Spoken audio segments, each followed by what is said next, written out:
Hello, and welcome to the K&L Gates Distinguished Speaker Series on building a sustainable economy.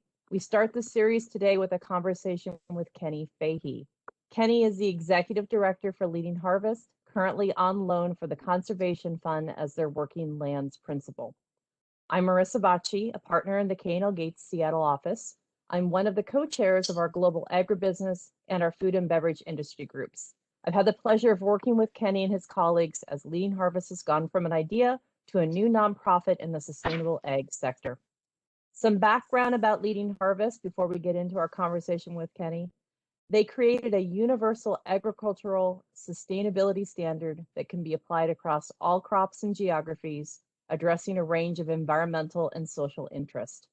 Leading Harvest requires that independent third-party experts audit producer performance in all aspects of the standard, ranging from soil health, energy use, air quality and water management, to reducing impacts on climate change and conformance with applicable labor laws and regulations. Audit reports are made public for all entities that make public claims regarding their certification status. So before we get into our conversation, I just want to have a quick moment of housekeeping here. If you would like to submit a question for Kenny, please enter your question into the chat function, sending your comment to all panelists. That will go to both me and to Kenny. We will address questions at the end. So Kenny, let's get started. I'm looking forward to this. So can you tell us a bit about yourself and your path to the executive director position at Leading Harvest? Yeah, sure thing, Marissa, and it's great to be here with you today, and really appreciate the opportunity to be in front of the audience today. Just happy to be here. I'll tell you a little bit about my pathway to the executive director role, which is, I think, for a lot of people in the impact space, somewhat circuitous in nature. I first got involved in the sustainable kind of agriculture and food system space, sort of in an unlikely place, which is I was living in San Francisco around the time of the Great Recession, and was looking for work and needed to pay rent, and there happened to be a local and sustainable butcher shop down the street from where I lived, and so I walked down the street with probably a much more polished resume than I needed for a job at a butcher shop, but with absolutely zero meat cutting skills or ability. But thankfully they took me on. It was a very cool shop. It was run by 3 women, artisanal butchery. It sounded sort of glamorous in some respects, but I spent a lot of time mopping floors and taking out the trash. But I think it was in that role that I really started to develop an appreciation for sustainable food systems, both because of this really deep personal connection that individuals have with their experience with food, but also because of the really fascinating complexity of the food system. To get a variety of proteins and produce into that shop every day was really a Herculean effort, and it involved a lot of small producers, small ranchers, and that sort of combination of something that was deeply personal and complex really fascinated me. I thought that was super interesting. I ended up going to graduate school at the University of Michigan and got an MBA and also a master's in environmental science, largely focused around policy. So I was interested in this sort of intersection of business and the environmental systems, especially as it related to food systems. From that, I ended up joining an organization called the Conservation Fund, which is a national nonprofit that conserves land across the U.S., and in particular to work with them on their working lands platform. And the Conservation Fund basically transacts land for permanent conservation outcomes with a strong focus on economic development as well. And so I was working with them on building out a platform in farmland protection and food system development, especially around metropolitan regions. And it was around that time that we were approached by some large landowners and producers to develop this new approach to sustainability certification that could be scalable and universal. And that's what ultimately, I sort of got involved in what was then a project, and then ultimately became its own independent organization, Leading Harvest, and here I am today. Well, in terms of setting up a new organization, why now? What makes now the time to do this? Because it sounds like, these are all laudable goals and things that obviously there's a lot of emphasis, both policy wise, business wise. We hear the buzzwords of ESG, we hear the words of sustainability. What was leading the people who came to you with this project to say this is the time to do it, and what kind of galvanized them to action? Yeah, I think there's a couple of things going on. I mean, maybe first specifically to talk about sort of the sort of trends in the natural resource space. I think a lot of the partners that approached us had experience working in the timberland sector and had been long-term investors in that as an asset class. Many of them had experienced, 20, 30 years ago, a lot of pushback from a regulatory perspective and from general public perspective around key environmental issues. Marissa, you and I are both here in the Pacific Northwest, and spotted owl was, in particular, a real controversial issue as it relates to the timber sector. And I think a lot of the timber industry was caught sort of on the back foot 20 years ago, 30 years ago, when those issues came to a head. And so, I think as it specifically relates to agriculture, I think some of those same entities that had some exposure to the timber sector and were interested in agriculture or working in agriculture, we're seeing some of the same dynamics play out, more consumer attention, more interest. And they recognize that it'd be a smart move to take a proactive stance to addressing those interests, as opposed to sort of waiting for the heavy hammer to come down and waiting for it to become controversial. And so I think part of it was a recognition of there's an opportunity to do something proactive. And I think really when we started the conversation for Leading Harvest about 3 or 4 years ago, that was sort of where the mindset was. It's really fascinating, though, what's happened in the past 3 or 4 years, because I think you've seen an incredible surge of interest in sustainability and ESG, environmental, social, and governance issues that's truly unprecedented. I was looking at a figure the other day that there's $50 billion of new capital that was invested in ESG funds in this past year, which is double what it was in the previous year. If you look at the corporate sector, the amount of net zero commitments around climate footprint is unprecedented. I think it's 4x over what it was last year. You see consumers are paying so much more attention to sustainability and where their food comes from. And companies in the supply chain are responding to this. PepsiCo just came out with an announcement recently about how they were going to work on their agricultural footprint, which they identified as about 7 million acres of land, to help transition an equivalent acreage to regenerative practices. So I think we're in a historic moment right now where there's just this unprecedented interest and attention to and surge of capital towards sustainability and ESG issues. I haven't even mentioned, what's going on with the Biden administration, which, is putting obviously a ton of federal dollars to work on issues of, sustainability, of equity, of racial justice. So I think it's an incredibly unique time to launch this organization. And I also think it's really an imperative to have an organization like Leading Harvest right now, because a lot of what Leading Harvest tries to do is say, we need a common framework and standard to address these issues so we can all point toward the same direction. I think there's a lot of potential and possibility that can come out of this surge of interest in capital, but it could very also easily lead to chaos. And the role that Leading Harvest is trying to play is to help sort of rationalize a lot of this energy, point it in the same direction, and do so in a way that has credible third-party certification to ensure that outcomes are actually occurring. It's interesting. So I do a lot of work in the agricultural space, and I've seen, in terms of supply chain contracts, offtake agreements, the various leverage points, right? So if I'm a farmer trying to sell down chain into a certain shopping center or a certain buyer, call it a grocery store or retailer, they're going to have their own goals of sustainability, and it does seem that by creating one standard, we now create a balance of leverage to a certain degree. And so And it creates some certainty for the producer to know that regardless of who's downstream, their product is going to be acceptable to people who believe in and align with this standard, which is something that I think is at least from an industry perspective, I see that as something that Leading Harvest is going to be addressing. You Yeah, mentioned, 100%.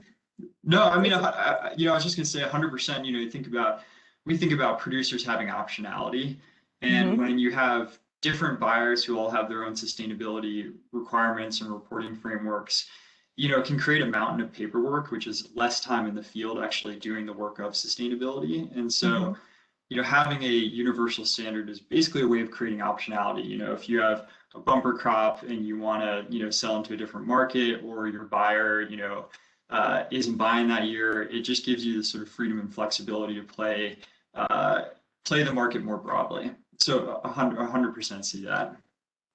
and another thing I thought was interesting, and of course I have a little bit of insider knowledge because I know some of the group and how we help work with you on putting Leading Harvest together. But in my experience, again, working in agribusiness, I know oftentimes people look to timber and other industries as a bit more of a senior natural resource investment play, and that agribusiness is more junior in the sense that it's been around less, and it's less um, familiar as an institutional asset. And you mentioned how timber was part of the framework that people brought into thinking about how to put Leading Harvest together. How is agribusiness or the agricultural sector, from your perspective, similar or different from other sustainability sectors, and timber or others? What have you looked to for learnings, and what have you looked to as lessons to avoid? Or how do you see yourself differentiating yourself from agriculture to other sustainability type standard models?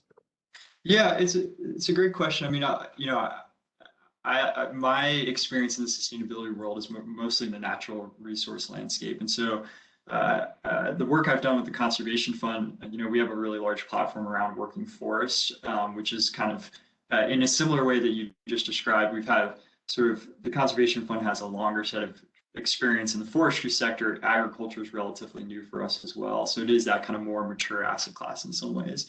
Um, you know, and so you know, I think unlike in forestry, I think the thing that makes the agriculture and agribusiness sector so fascinating to me is that you have these sort of, you know, almost sort of competing dynamics of there's both a tremendous amount of consolidation in the agriculture and agribusiness sector, but there's also a lot of fragmentation. You know, if you look at, I think 96% of farms are owned by family farmers in the US, Mhm, which doesn't really, you know, it's not kind of the narrative that people really have in their heads around what's going on in agriculture. mhm, So you have this combination of consolidation and fragmentation. Um, and I think at the same time, again, I go back to my experience in the butcher shop. You have this sort of interesting dynamic of a deeply personal, often family-oriented business. You know, so I think about you know, kind of having, you know, say a father-daughter, you know, farm team, you know, waiting around for the rains to come. You know, that kind of like really elemental, personal, familial type business. At the same time, you know, that same family might be paying attention to international, you know, commodity markets, and, you know, thinking about hedging and really complex business things. So again, this sort of deeply personal, complex business relationship. So I think, I mean, to me, the agriculture sector is so fascinating because of that dynamic, where it sort of can both sort of play high and low at the same time, both be sort of really consolidated big business and be a really small, you know, mom and pop shop at the same time. It makes it really dynamic and also challenging to work in that kind of space, mhm, because it makes, you know, getting to scale, you know, challenging. There's a lot of different constituents, a lot of different stakeholders, a lot of different needs that need to be addressed. And to me, that makes it, you know, when you look at kind of the sort of sustainability sector, one of the most fascinating places to work, and really rewarding to kind of have that, you know, dirt on your boots, but also have to be, you know, comfortable in sort of the corporate environment as well. Mm-hmm. So I think those are the things that make the agriculture sector really unique compared to some of the other categories. So it's interesting. You mentioned family farmers, and I have heard that statistic as well. Less than three, but roughly, depending on how you count it, 3 to 6%. But most numbers I've heard, it's more like 3% of all farms in the United States are owned by institution or corporations, which also can include family corporations. So that's not all institutional money. So how do you, realizing that the idea of sustainable agriculture checks a lot of boxes, perhaps to me at least on its face from an environmental perspective. How do you take into account from Leading Harvest perspective under the standard other aspects of social sustainability, such as working with family farmers, farm employees, the larger agricultural community? And how do you make sure that your reach to Leading Harvest is getting to that father-daughter team you just mentioned, who may not have some of the same resources that others that broadcast on their websites as a company policy have in terms of making a sustainability reach? Yeah, it's a really interesting question. I mean, so we intentionally designed Leading Harvest to cover the full ESG spectrum, so environmental, social, governance issues. So if you look at our farmland management standard, which is sort of our inaugural product, it's that universal standard that you described that covers all cropland and all geographies. It's organized around 13 key principles, which you can think about as sort of outcomes, and it covers sort of what you'd expect from an environmental, social, and governance perspective. So, on the environmental side, soil health, biodiversity, climate, those big bucket water issues. And then on the social side, it's community engagement, indigenous rights, fair, and safe working conditions. And the fascinating thing to me is that I think in this sort of ESG space, you're seeing a lot more attention to people talk about sort of the rise of the S, much more attention to the social aspects of sustainability. And, I can say from our experience in having now, we have about a little over 1.2 million acres that are certifying on the Leading Harvest platform right now. And I can tell you from sort of the early data that's sort of coming in from that is that it's actually the social side of our standard where I think we start to see the most uplift. And part of the reason for that, I think, is that you think about managing a farm for long-term value. And doing things like building soil health, working on water retention, water quality. That was already the mark of a good farmer. Yeah, you're already doing those things, right? That's just good stewardship, Right. When it comes to, how are you engaging in the community? How are you sort of paying workers? I think that's an area where the natural synergy with just smart business isn't always as clear. And so a lot of what Leading Harvest is doing is helping to sort of uncover, okay, how do you improve policies, practices, procedures to make sure you're really managing for those social issues. It's also the area where, frankly, from a storytelling perspective, it's where we get the best stories that come out of Leading Harvest certification, because you uncover, a farmer or an operator or a land manager who's just doing remarkable things in their community. They're serving on a bunch of community boards, they're volunteering time, like all of this stuff that really makes, I think, the fabric of rural communities dense and special. And so that's been one of the really rewarding things about seeing the implementation of the program. To your question about reach and, how do we very intentionally, when we started Leading Harvest, we sort of worked with some of the large landowners because we wanted to get to scale. We thought it'd be important to get to scale quickly to demonstrate, that there was an approach to this sort of complex and chaotic sustainability market that could help resolve some of that complexity that's required at scale. We very quickly, though, recognized that we wanted this to be a program that worked for, the 100-acre farmer just as easily it works for, the tens of thousand-acre farmer. And so one of the things that we were, very lucky to be the recipient of a grant from the Walton Family Foundation at the end of 2020. And really the purpose of that grant was designed to help pilot strategies for essentially to help replicate some of the economies of scale that really large landowners benefit from with smaller producers. And we're doing so by kind of developing clusters or groups that can certify together to effectively help kind of spread out some of the cost of the certification and help individual farmers be stronger together. So that's where we're spending a lot of time right now to make sure that this can reach, truly reach every part of the agriculture community. Great.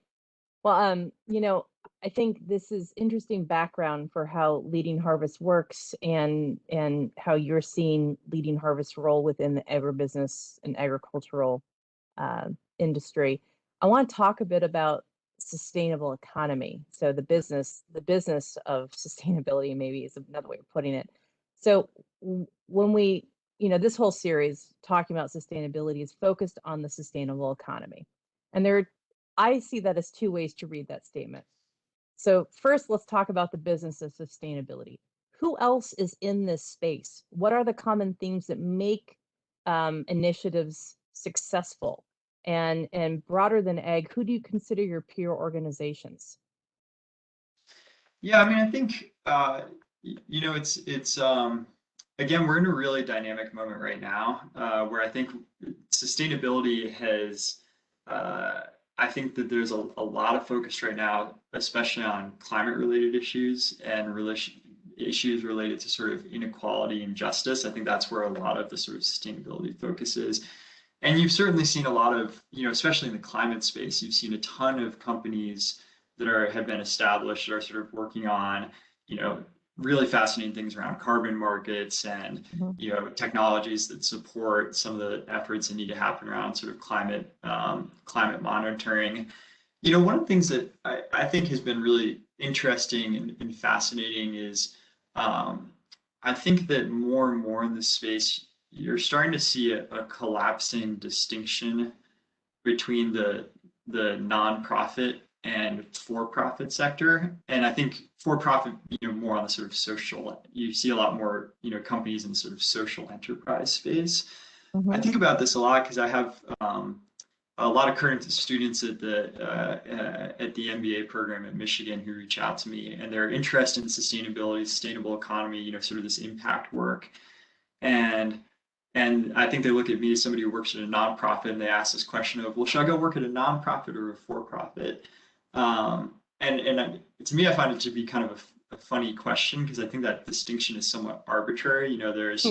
There's for-profits that do really great impact work. There's nonprofits like the Conservation Fund and Leading Harvest, I think, operate a lot like a business.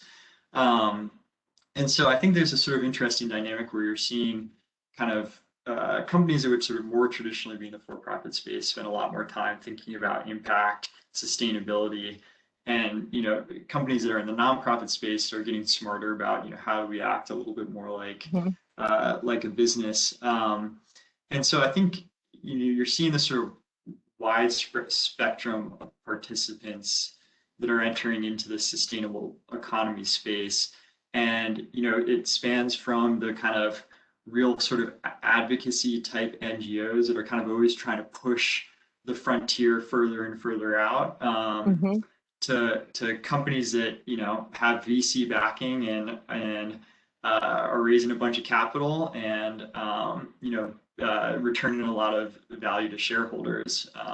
So it's just a very dynamic market right now. There's a ton going on.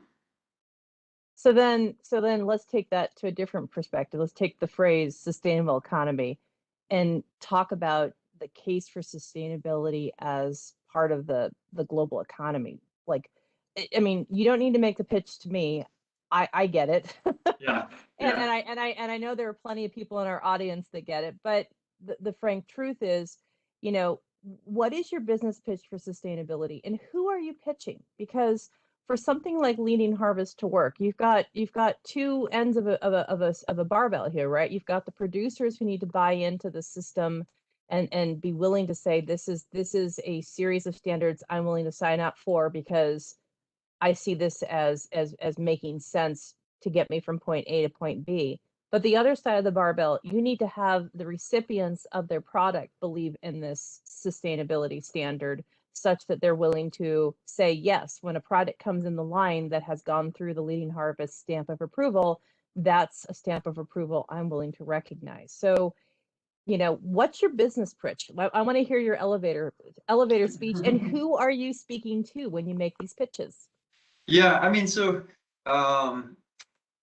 there's a lot in that question to tackle. I'll get to, maybe I'll talk about sort of the Leading Harvest pitch in a second, but maybe more generally the sustainability pitch in business. It's really interesting. I think, and again, this goes back to how sort of dynamic this market is right now. I think that if you were to say sort of 5 or 10 years ago, who are you pitching to?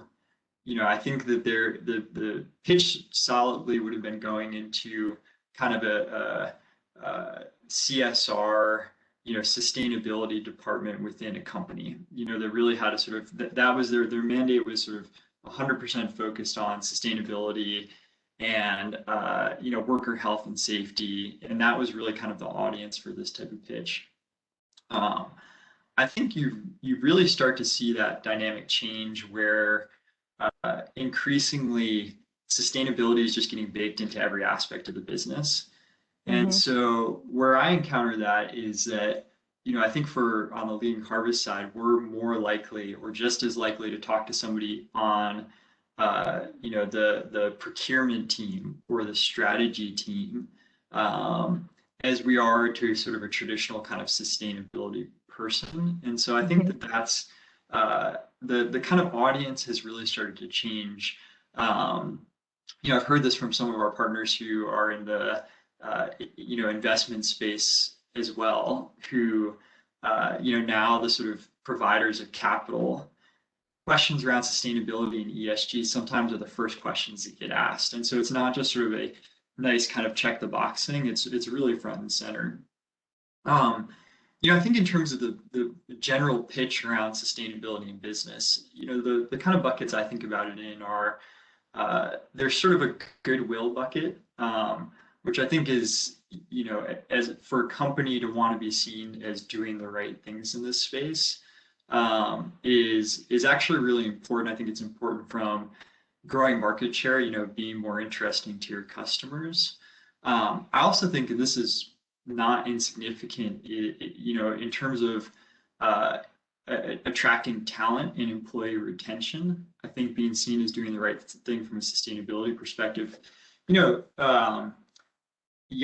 people really care about these issues. And if you're, I think about if you're an Amazon, again, I'm thinking about us being in Seattle here, Marissa, but if you're an Amazon or a Microsoft and you want to be able to attract and hire and keep the best talent, I think being out in front on these sustainability issues is really a business imperative.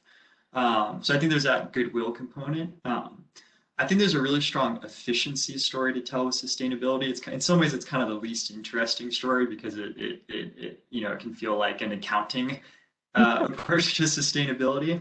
But there's a ton of efficiency gains that come from if you're building in the agriculture sector, if you're reducing your input use, if you're building soil health, there's a nice sort of there's a nice reinforcement loop there, and it allows you to be more, help lower your costs and be more efficient as a producer, increase your yield, all that kind of thing. The last piece of I think about is, building long-term value. And this, again, I'll think about it in terms of the sort of farmland and agriculture sector, but if you're doing the right kinds of things to ensure that you're growing value for your land over the long term, that has impact in terms of appreciation, that has impact in terms of, potentially even sort of streamlining or reducing due diligence costs on future transactions. So I really think it's that kind of complex combination of goodwill, of efficiency, of building long-term value that go into that pitch for sustainability in business.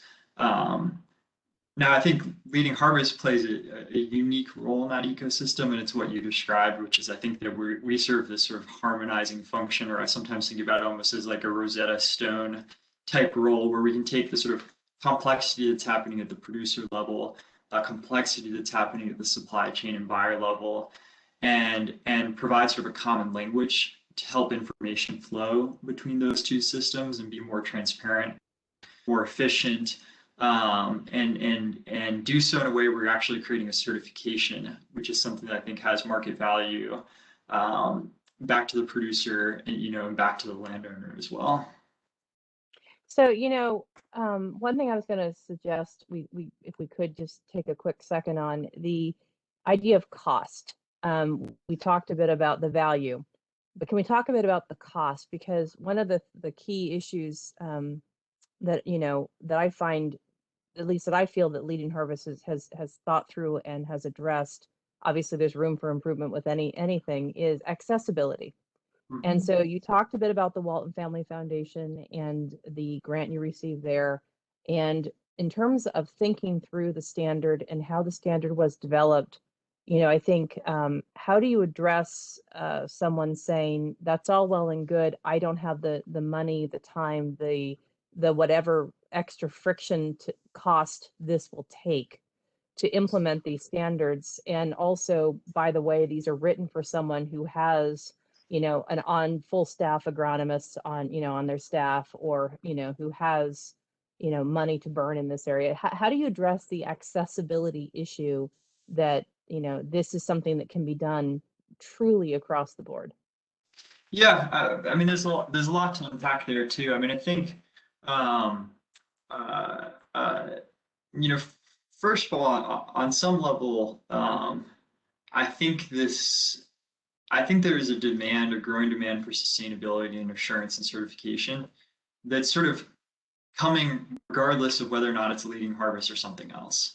Right. And so, I'm not at all dismissing the sort of cost question, but I think what we're saying is, this is coming at you fast, and we think we've built sort of a better mousetrap for managing it, and sort of a more efficient, cost-effective way of managing it. That doesn't fully address the cost question, but I think it's the sort of reality of the direction that the market is headed. And frankly, I think where Leading Harvest spends a lot of its time, and where the value of scale comes in, is being able to work with a lot of companies in supply chain, some of the lending institutions, some of the insurance providers, to say, hey, you all are trying to source sustainably.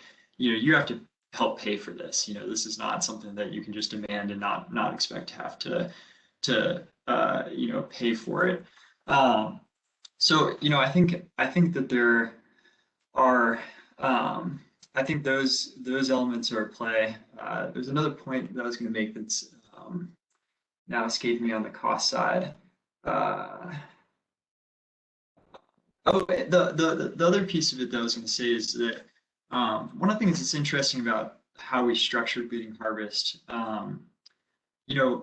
maybe just for background, a lot of the farmland, and obviously this, Marissa, but a lot of farmland in this country is leased ground, meaning that it's not the landowner who's operating the land, but it's a tenant operator.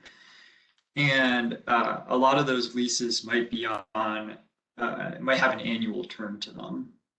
And so one of the interesting things about sustainability initiatives historically is they've really targeted sort of the grower, the person that's actually on the land doing the work. And that has, because that grower sometimes only has the security of knowing that they're going to be on that land for a year. Right. Their business mindset and model is thinking about in terms of efficiency. How do I maximize my yield in this year for the lowest cost possible? There's a lot you can do from a sustainability perspective in that, but you're still limited. Mm-hmm. Leading Harvest as a standard, although a tenant can participate in our standard, like enroll themselves, it really brings the landowner to the conversation in a way that hasn't happened before. And the landowner has the opportunity to think about building value over the long term, meaning I might make an investment today, I might incur costs today.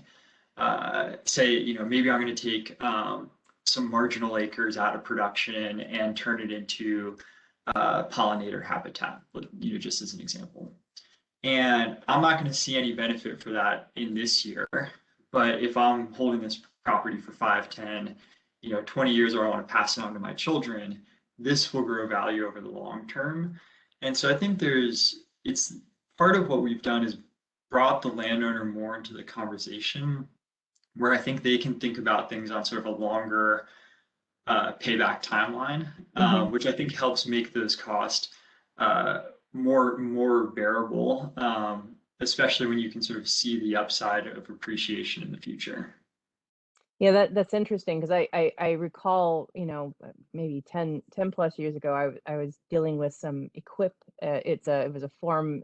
I frankly don't even know if it's still in place right now. I haven't done one in a while. It was a conservation practice where there were funds available for a producer to put in certain sustainability improvements to a farm, better the waterways or what have you. But, there was always a disconnect because the EQIP program ran for a 10-year term, but most of the leases that I was dealing with at the time were 1-year annual Midwest farm leases. And so how do you reconcile the fact that the producer who wants very much to have this program because it would benefit them in terms of making their yields better, their waterways better, whatever the initiative might be, when you've got the fact that their stake in that property is on a 1-year annual basis. So you're right, you really do need the landlord and the tenant to partner on these sort of Mhm. initiatives. And I've done a lot of work in the landlord leasing space for farmland, and I when I first started, this is not that old, but it is old in some ways of thinking about this. Back in 2010, I remember going to a conference, and the reference was always to absentee landlords when the producer was not the owner of the property, and now the reference term is non-operator owners, in the sense that, and I think that is actually a reframing to recognize that the operator and the non-operator, when you're dealing with a landlord and a tenant, really need to work together in order to make these sort Yeah. of initiatives work. Yeah, and I think again that's where you're seeing sort of a generational change come into focus as well. I think the two statistics are uh, the average age of a farmer in the U.S. is I think 58 years old, 59 years old, which in and of itself is somewhat surprising and shocking. Perhaps more so though is that the average age of a farmland owner in the U.S. is 67 years old. Hmm. Um, and so I mean, the USDA has come out with a lot of predictions around sort of what the transfer of land will be in the next, 5, 10, 15 years, Hmm. including, I think you'll see a lot of that land pass on to sort of the next generation. Hmm. And that next generation of landowner, I think is going to have a lot more, if sort of the general trends about kind of a younger generation are true, they're going to be asking themselves not just when does it, sort of check show up in the mail, but, how's this land being managed? What's happening? How can I be more connected and involved in it? And so I think those relationships are going to become much stronger, and I think there'll be a lot more opportunities to participate, partner, and collaborate on sustainability and sort of thinking with a kind of a longer term horizon. So one last question I have on this before we move to another segment. So we've talked now about the landowner. We've talked now about the tenant when that is not the producer's not the same, one and the same. So on one side of the barbell, we talked about the producer. The other side of the barbell is the recipient of the product, the buyer of the goods. What kind of conversations are you having? You mentioned that you were having conversations with, grocery and retail. You mentioned also, I think I heard you say, lenders. What are their concerns, and how has, the conversation perhaps changed from what you initially thought it would be to where it is now? Or what are those conversations like, and what are their concerns? Yeah, I think it's uh, it's a really complex area. We think about sort of trying to engage. When we created Leading Harvest, the idea was let's get a lot of effectively get a lot of land behind the standard, which we Mm-hmm. think about as sort of a push through the supply chain. We're saying, okay, there's consensus at the production level around this approach. Now, the flip side of that is we're thinking a lot and we're doing a lot of work on how do you create pull for this standard through the supply chain. And but the reality is the supply chain means a lot of different things. You know, if you look at the sort of agricultural value chain, there's a lot of different components to it. It's not a monolith, and there's a lot of different sort of interest and needs within the supply chain. I think across the board right now, everyone's thinking a lot about sustainability, and trying to capture some amount of competitive advantage around their sort of sustainability strategy. I think you're also seeing at the corporate level a lot of commitments made around science-based targets. You know, and of course we talked earlier about a lot of the net zero commitments around climate, but you're seeing this across the board. You know, whether it's sort of around water, biodiversity, you know, a lot of these different issue areas, and so I think there's been a lot of sort of commitments that are happening. I think, frankly, a lot of commitments probably with sort of a partially baked plan of how to get there.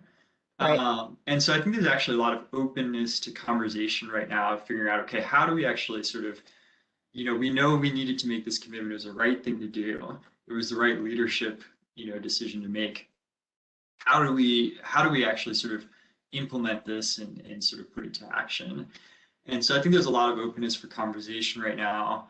I think especially when there's a solution that can get to scale and actually help solve a problem at scale and not be sort of stuck in the sort of pilot phase level. You know, I think one of the challenges in sort of the environmental nonprofit sector is you can spend a lot of time doing sort of pilot phase things, but nothing that gets to sort of a commercial viable scale. And so, you know, I think if, you know, as we continue to demonstrate that with having more and more land come onto the platform, you know, I think we're well positioned for those conversations. You know, I will say, you know, I think one of the things that I'm hopeful in terms of where the industry will head is that, you know, I think there's, maybe in some ways this is a controversial thing to say. I mean, I think there's part of a sustainability strategy, and part of the value of a sustainability strategy is being able to use it as a differentiation tool. You know, here's our initiative, here's our approach, you know, here's how we're doing this. And I completely understand that sort of as a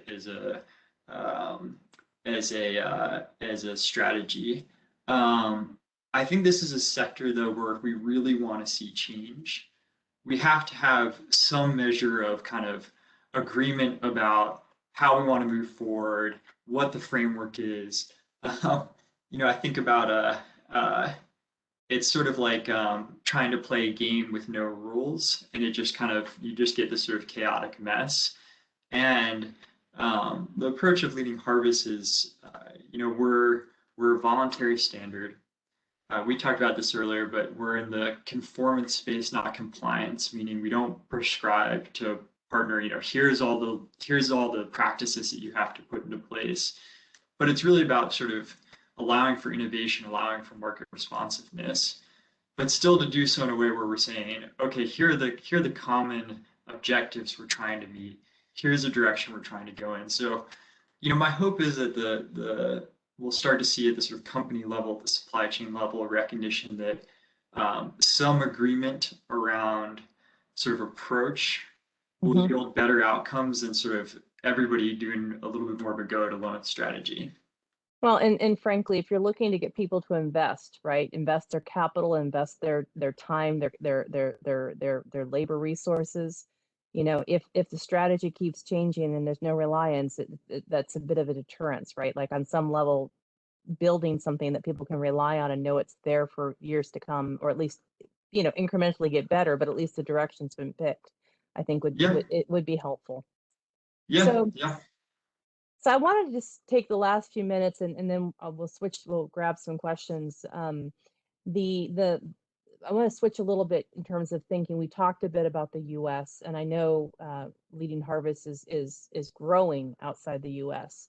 And, one of the things that I love about being at a firm like K&L Gates is we have offices around the world. I've got colleagues around the world.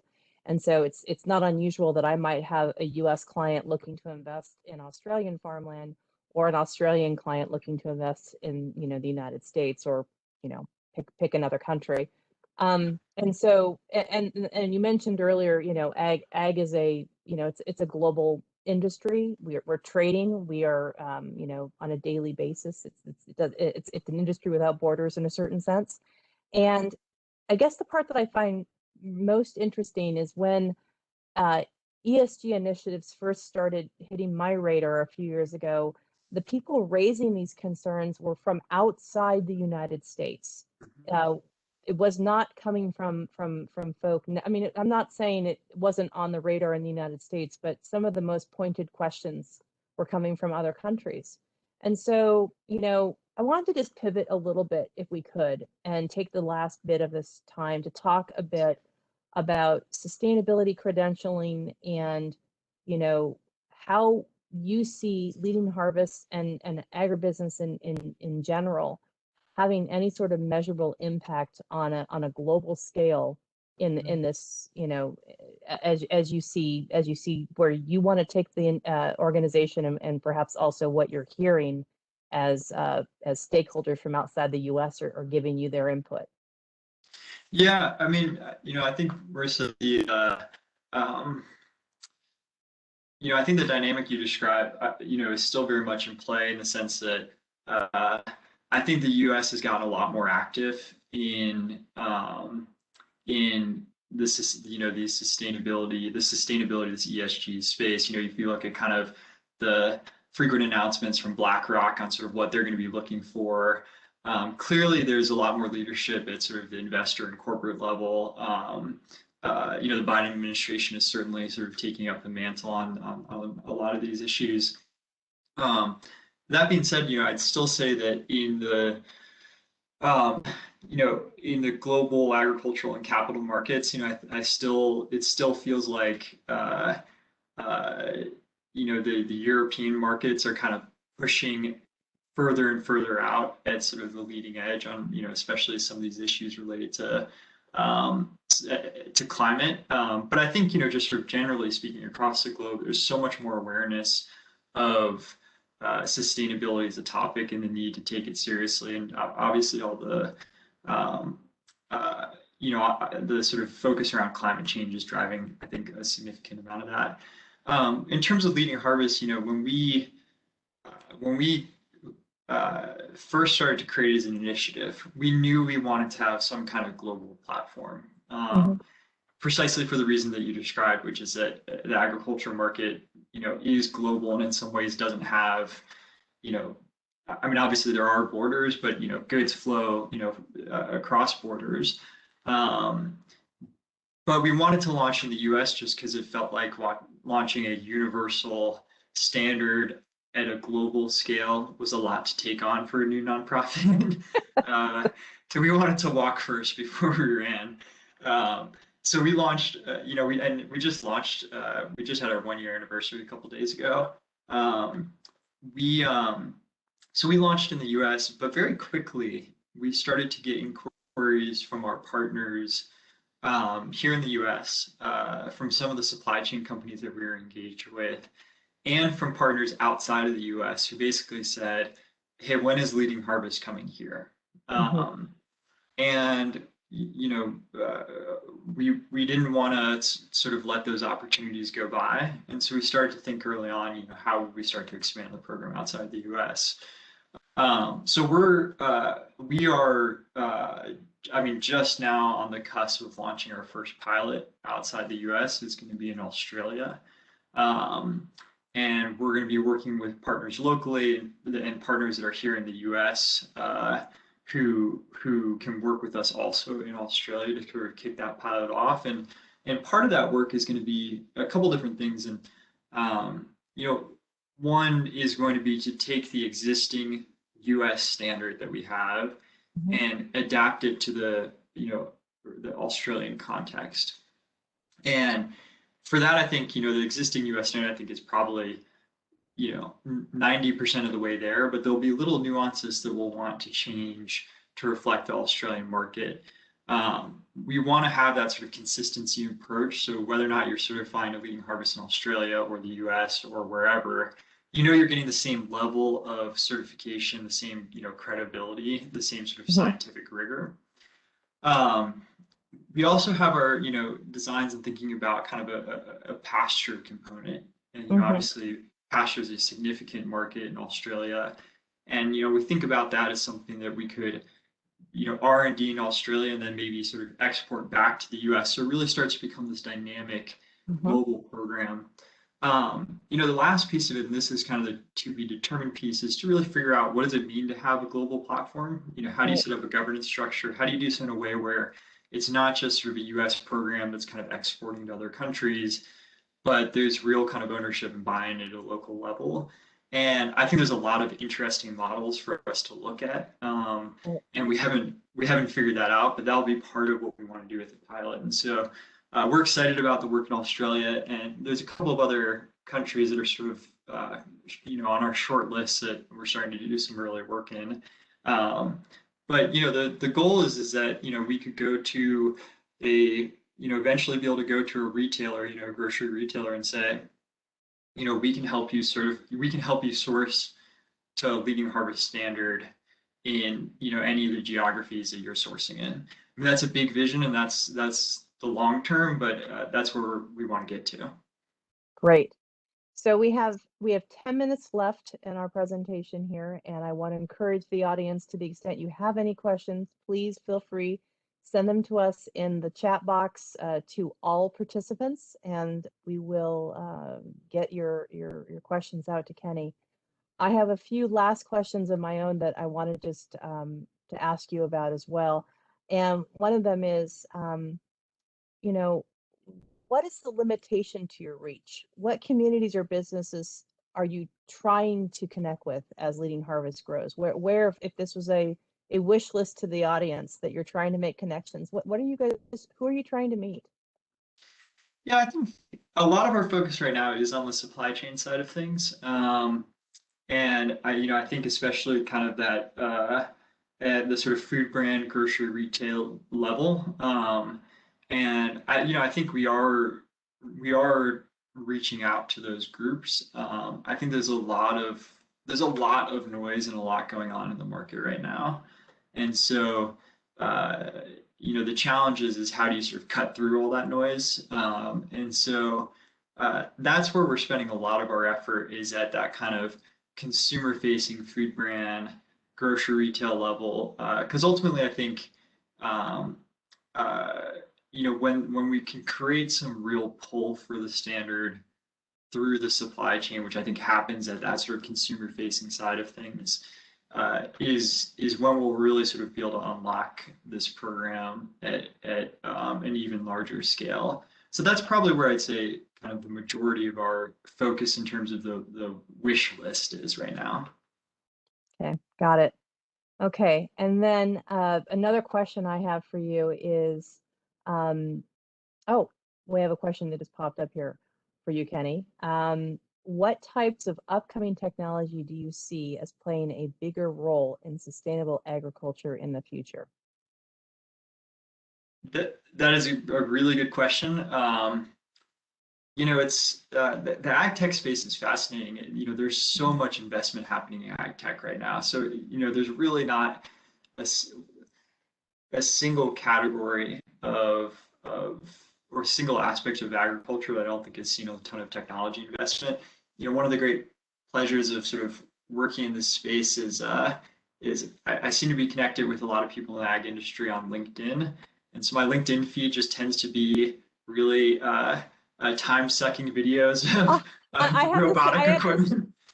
I have the same feed. If anyone wants to have a really cool LinkedIn feed, start following Ag Tech, because the robot's picking things, and it's really fun. I have the same feed. Yeah, it's really amazing and fascinating. So I think there's a lot of stuff around kind of like robotics and automation that's going to be really interesting. That has a huge social component to it, and so it'll be really interesting to see how that plays out. A space that I spend a fair amount of time in, both my work in the conservation fund and we have a rater up on it around leading harvest, is in the sort of carbon markets. And I think the role that technology has to play there uh, is that, especially when you look at ag, it's interesting what's going on in carbon markets right now. I mean, you have this, I think you have this sort of supply and demand are trying to figure out how to meet each other in this market. And you have a tremendous amount of demand, with all those corporate commitments we're talking about. If you look at the supply side, there are sort of studies that show there's tremendous potential for, what you call sort of nature-based climate solutions, sort of farm, forest, to supply that demand. The question is sort of how do they come together and meet? And I think we're sort of figuring that out right now. And one of the dynamics at play is making it cost effective to actually participate in those markets. And especially if you're a smaller scale producer, it can be hard to make the economics pencil out. I am getting to the technology question, by the way. But the thing that I think is really interesting that's happening is you're having a lot of innovations around remote sensing, AI, machine learning that are helping to lower the costs associated with measuring and monitoring climate outcomes. Think about it broadly, sort of ecosystem service outcomes. I think that space is going to be really fascinating because I think as you have more and more demand for climate offsets and the ability of these natural systems to provide those offsets, what's really going to unlock that, I think, is technological innovations that can drive down the cost curve associated with doing the measuring and monitoring for generating those offsets. Because right now, I think the economics are really challenging at a sort of smaller scale. And so that's an area that I pay a lot of attention to, that I think could really, help change the way that we manage land and do so in a way that actually creates economic value for a farmer. Great, thank you. So I have one last question for you, and it's kind of a catch-all. So when you were forming Leading Harvest, what obstacles or excitement were you anticipating? And then ultimately, how did your path differ from your perception going in? What was on the plan, and then what came out of left field, either for benefit or for worse, that you didn't have on the drawing board? Yeah, I think this is probably the answer that everyone would give for everything right now. But we launched Leading Harvest on April 22nd of 2020, on Earth Day of 2020. That was probably a month into the pandemic, really having ramped up in the U.S. And so we had a lot of plans around our first in-person board meeting. We were going to sort of do an event to sort of celebrate the support of all the partners who made it possible over the past 3 or 4 years of getting it launched. All of that obviously got scrapped. We still had our first board meeting, of course, but that was all done virtually. And so, I think that has been, it certainly was unexpected from kind of an operational perspective. At the same time, I think the pandemic has in many ways sort of, especially in the early days, I think sort of, laid bare people's sort of relationship with the food system, Right. And their appreciation for the food system. And I can't tell you how many people I had in my social circle who know that I work in ag would call me up and say, yeah, Marissa, what's your take on the supply chain? Will I be able to get XYZ? And I'm like, this is always there. It just was never appreciated how vulnerable it was. 100%. And then, I think as the pandemic wore on, I think you started to see a lot of dynamics with farm labor and the impact of the pandemic on. So it's really just shown a much more intense spotlight on agriculture, on sustainability, on the future of our food system. So from an operational perspective, we got kind of, disrupted a little bit. But in terms of attention on this issue, enthusiasm for it, support for it, I think it's been stronger than I could have imagined. Right. Well, thank you so much, Kenny. I really appreciate taking, your time, the fact that you took your time to talk with me. Let me get that out the right way. And then I Yeah. also want to say to the audience, I hope you enjoyed this talk as much as I did. As you know, we've got the series continuing on the sustainable economy, and the second in the series will feature Don Weiss, the CEO of MCE Clean Energy, which will take place on May 4th. And then the third in the series will feature Elizabeth Wilmot, Microsoft's Carbon Program Manager, and that will take place on May 19th. So thank you again to everyone who participated, and thank you again to Kenny for your time, and hope you all have a great rest of your day. Thank you so much, Marissa. I really appreciate it.